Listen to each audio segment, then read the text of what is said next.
You worked all week, you got paid, and by the time rent cleared, you were already back to zero. Back to counting days until the next paycheck. Back to that sinking feeling that no matter how hard you work, you are not actually getting anywhere. You are not building anything. You are not saving for anything. You are just surviving, 1 month at a time, one rent payment at a time.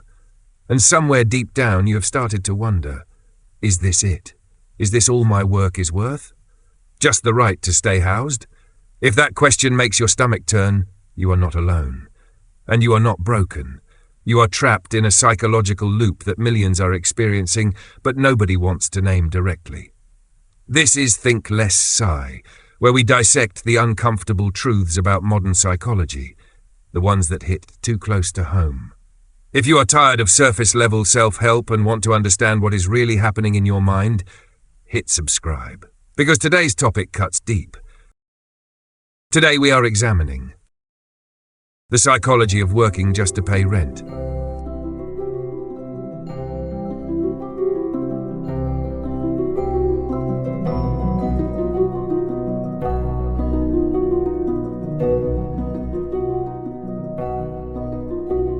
You wake up, you work, you pay rent, you sleep, you wake up again, and somewhere in that cycle you stopped asking why. Because the answer is too obvious, too brutal, too close to the bone. You work because you have to keep a roof over your head, not to build something, not to become someone, just to maintain the right to occupy space. This is the reality nobody wants to name directly. We dress it up in language about careers and opportunities and growth. We talk about climbing ladders and chasing dreams. But strip away the rhetoric and what remains is this: you are laboring primarily to defend yourself against homelessness. Your job is not a vehicle for self-actualization. It is a monthly tribute you pay to avoid sleeping in your car. The question is not whether this is true. The question is what it does to the human psyche when survival becomes the ceiling of ambition rather than the floor. When the scope of your working life narrows to a single grinding objective, make sure the landlord gets paid. Everything else, passion, purpose, progression, becomes a luxury you cannot afford to prioritize. And the psychological cost of that reduction is catastrophic in ways we barely acknowledge. Let me be clear about what we are really discussing here. This is not a complaint about hard work. This is not a millennial whinge about entitlement. This is about the quiet collapse of meaning that occurs when labor stops being a path towards something and becomes instead a treadmill that keeps you stationary. You are not building equity. You are not investing in your future. You are converting hours of your finite life into the permission to exist in a dwelling you will never own, in a market designed to extract maximum value from your desperation.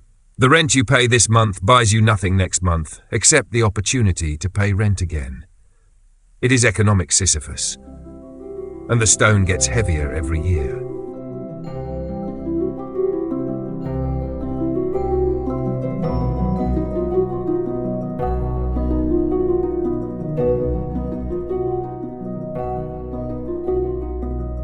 What happens to a person who realizes their work has been reduced to this? What happens when you look at your pay slip and see that 70% of it evaporates into housing costs before you have bought food, before you have paid for transport, before you have done anything that resembles living?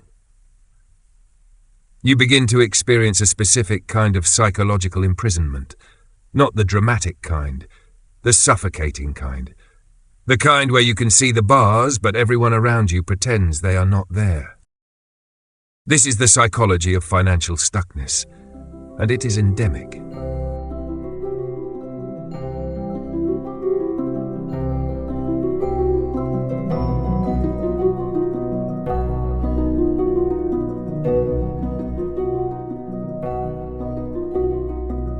The human mind is not built for this.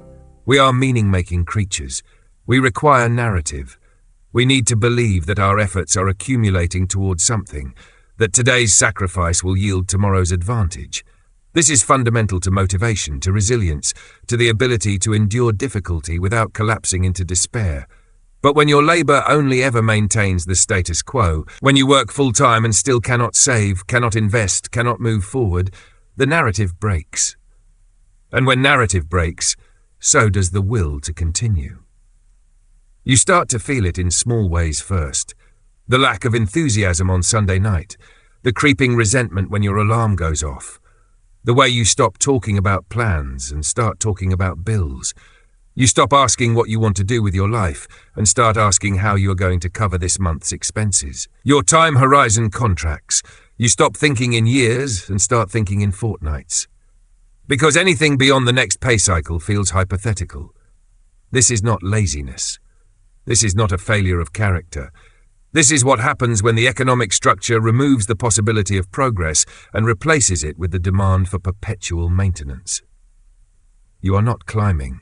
You are treading water, and treading water is exhausting in a way that climbing is not, because at least climbing offers the promise of elevation.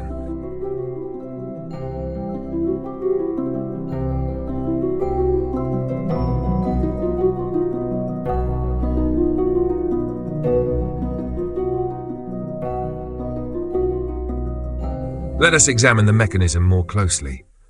High rental costs do not merely take your money. They take your options.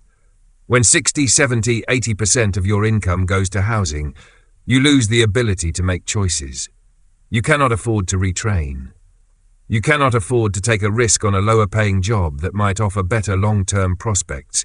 You cannot afford to move cities for opportunity. You cannot afford to start a business. You cannot afford to have children. You cannot afford to leave a toxic workplace. You cannot afford to be sick. Your autonomy evaporates. And autonomy is essential to psychological health. When you lose the capacity to choose, you lose the sense of agency. And when you lose agency, you begin to experience learned helplessness, the psychological state in which you stop believing your actions matter. You stop trying to improve your situation because experience has taught you that effort does not translate into change. You are working harder than your parents did at your age, and you have less to show for it. The equation is broken. This creates a secondary problem. When survival becomes your full-time occupation, you have no energy left for the things that might actually liberate you.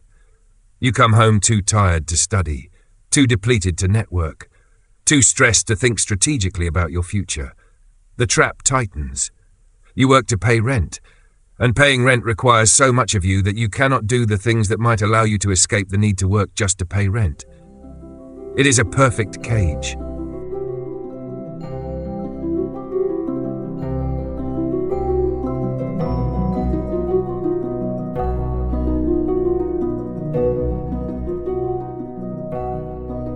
And the cruelty of it is this: the system interprets your exhaustion as your failure. If you are struggling, it must be because you are not working hard enough, not smart enough, not disciplined enough. The possibility that the game is rigged does not enter the conversation. You are told to budget better, to cut out the coffee, to develop a side hustle, to optimize and economize and monetize every spare moment. As if the problem is your financial literacy, and not the fact that wages have stagnated while housing costs have exploded. The psychological impact of this gaslighting is profound. You begin to internalize the failure.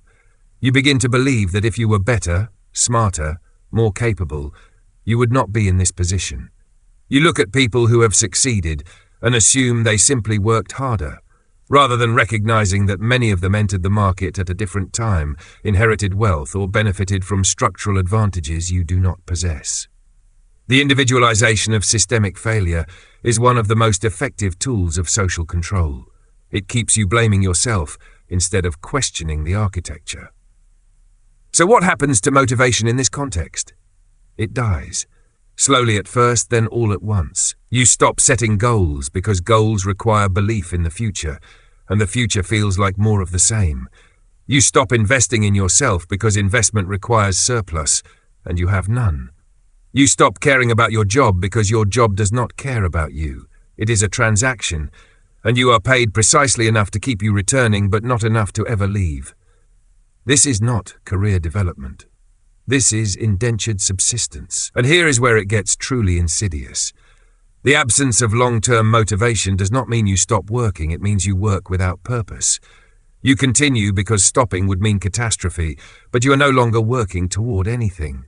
You are working away from homelessness. That is a very different psychological orientation.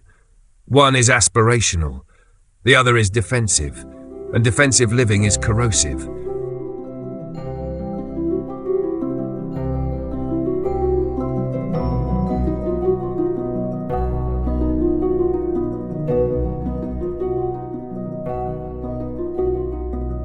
You begin to notice it in the people around you.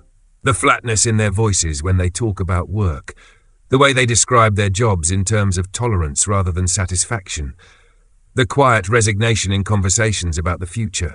Everyone is tired, everyone is stuck, everyone is doing the same grim calculus. If I lose this job, how long until I lose my housing? This is the psychology of precarity, and it is not sustainable. But here is what nobody tells you. The system relies on you not recognizing this pattern. It relies on you believing that your struggle is personal rather than structural, because the moment you recognize it as structural, you stop blaming yourself. And the moment you stop blaming yourself, you start asking different questions. Not what am I doing wrong, but what is this system doing to all of us? Let me describe what happens when someone breaks free from this mindset. Not free from the rent trap necessarily. That requires either luck or resources most people do not have, but free from the psychological prison of believing they deserve it. They stop performing gratitude for jobs that undervalue them. They stop pretending that working yourself into exhaustion is noble. They start to see their labor for what it is, a transaction in which they are consistently getting the worse end of the deal. This is not bitterness. This is clarity. And clarity is the first stage of reclaiming power in a situation designed to keep you powerless. The second stage is refusal. Not necessarily quitting your job, most people cannot afford that luxury, but refusing to let the job define the entirety of your existence. You begin to guard your time with the same ferocity that your employer guards profit. You stop staying late for free. You stop checking emails at midnight. You stop volunteering for extra responsibility that will not be compensated. You recognize that if your labor is only valued enough to keep you housed and nothing more, then you owe that labor nothing beyond the contracted minimum. This is not laziness. This is proportionality. You are matching your effort to the reward, and the reward, let us be honest, is subsistence. The third stage is reorientation. You stop measuring your life by the standards of a system that does not serve you. You stop believing that success means ownership, accumulation, status. You start asking what actually matters to you, independent of economic validation. Maybe it is relationships. Maybe it is creative work that does not pay. Maybe it is political engagement. Maybe it is simply the refusal to be consumed by a job that sees you as disposable. This does not solve the rent problem, but it does solve the meaning problem. And the meaning problem is the one that kills you from the inside. The fourth stage is solidarity. You realize you are not alone in this. The person next to you is also working just to pay rent. The person behind you, the person in the flat above. This is not individual failure. This is collective extraction. And once you see it as collective, you stop fighting alone. You start organizing. You start demanding. You start refusing to accept that this is simply how things are. Because it is not how things are. It is how things have been arranged, and what has been arranged can be rearranged.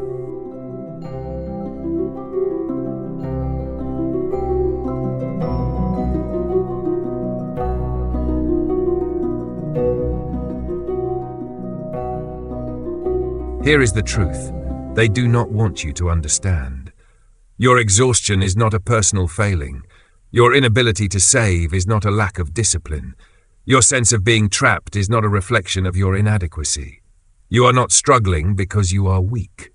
You are struggling because you are being systematically drained by a housing market that treats shelter, a basic human need, as a speculative investment. And the people profiting from that arrangement would very much like you to keep believing the problem is you. It is not you. It is a system that prioritizes profit over people, that treats housing as a commodity rather than a right, that allows landlords to extract increasing portions of your income while contributing nothing of productive value. You are working harder than ever and falling further behind, not because you are doing something wrong, but because the rules have been rewritten to ensure that labor no longer translates into security.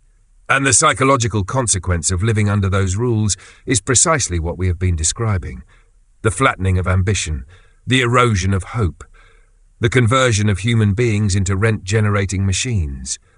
This is not an accident. This is the system functioning as designed. So where does that leave you? It leaves you with a choice. You can continue to internalize the failure, to blame yourself, to grind away in the belief that if you just work a little harder, a little smarter, a little longer, you will break through. Or you can recognize the trap for what it is and refuse to let it define your worth. You can reclaim your labor, your time, your sense of purpose from a system that has no interest in your flourishing. You can stop performing loyalty to employers who would replace you in a week. You can stop pretending that working yourself to exhaustion is virtuous. You can, in short, stop collaborating with your own exploitation. This is not easy. It requires you to hold two truths simultaneously. The first truth is that you still need to pay rent, and that means you still need to work, and that means you are still caught in the trap for now. The second truth is that the trap is not inevitable, not natural, not deserved.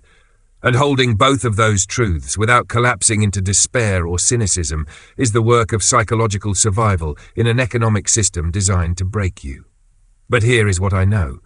The moment you stop believing you deserve this, everything changes. Not your circumstances necessarily, but your relationship to them. You stop being a victim of the system and become instead its unwilling participant, and unwilling participants do not stay passive forever. The people who control the system understand this. That is why they work so hard to keep you isolated, exhausted, and convinced that your struggle is personal. Because the moment you recognize it as shared, as structural, as political, you become dangerous. You start asking why housing costs have tripled while wages have flatlined. You start asking who benefits. You start refusing to accept that this is simply the cost of living in a modern economy. And that refusal, quiet and individual as it may start, is the seed of everything that comes after. You are not working just to pay rent because you failed to plan or failed to work hard enough. You are working just to pay rent because that is what this economy extracts from people like you. And the sooner you understand that, the sooner you can stop directing your anger inward and start directing it where it belongs. The cage is real, but you did not build it.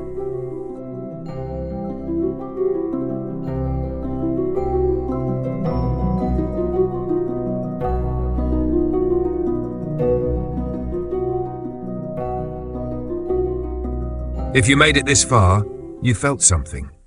Maybe recognition, maybe anger, maybe relief that someone finally said it out loud. You are not lazy. You are not failing. You are caught in a system that was never designed for you to win, only to keep turning up. But here is what matters now. You have two choices. You can close this video and go back to pretending everything is fine, that if you just work a bit harder, things will change. Or you can stay awake. You can stop blaming yourself. You can start seeing the architecture for what it is. This channel exists for people who choose the second path. We do not do motivational fluff here. We do not sell you dreams. We give you the psychological frameworks to understand why you feel the way you do and what you can actually do about it. Every video on ThinkLessPsy is designed to dismantle one more illusion you have been carrying. If that is what you need, subscribe now. Turn on notifications. Because next video, we are going even deeper. We are talking about the psychology of watching others succeed while you stay stuck, and why your brain interprets their win as your failure. That is a video you cannot afford to miss. Drop a comment below and tell me, what percentage of your income goes to rent? Let us stop pretending this is normal. The conversation starts here. I will see you in the next one. Stay sharp.